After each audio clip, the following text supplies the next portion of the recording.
Okay, so we're going to start off with just a quick overview of the Skymarian Islands. Here you see all the islands that make up Skymar, and in Authentically Izzy, the big portion of the story takes place on the island of Ansling, and you can see that's the largest island.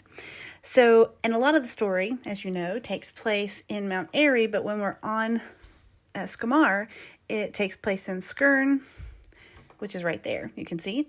Or it takes place at Brody's little house, big house, whatever, the beautiful house, which is there.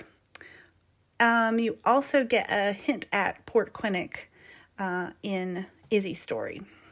But when we go to Penelope's story, the story is taking place mostly on the island of Fiacla, which is down here at the bottom.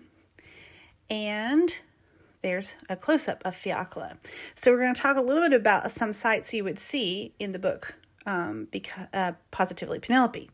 So here you see Fiacla, which Ansling would be at the very top. It's connected by that bridge.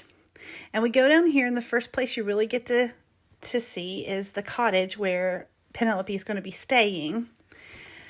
And then the next place she talks about is Elowin's Tower and Kelna, which she visits the day after she arrives.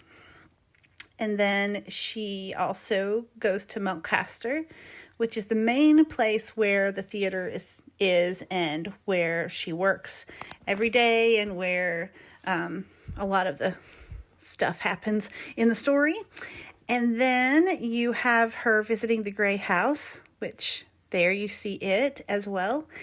And then there's a mention of Vandermeer, which is a very sweet scene in the story. So I'll be curious what you think about that. But there's also a back to visiting Port Quinnic on this one in a little more detail, which is a pretty funny scene in my opinion. And I can't wait to hear what you guys think. So basically you are seeing the full set of islands again. Penelope's story takes place down here on Fiacla, but I would love to hear more about the places on Ansling that you would like to visit.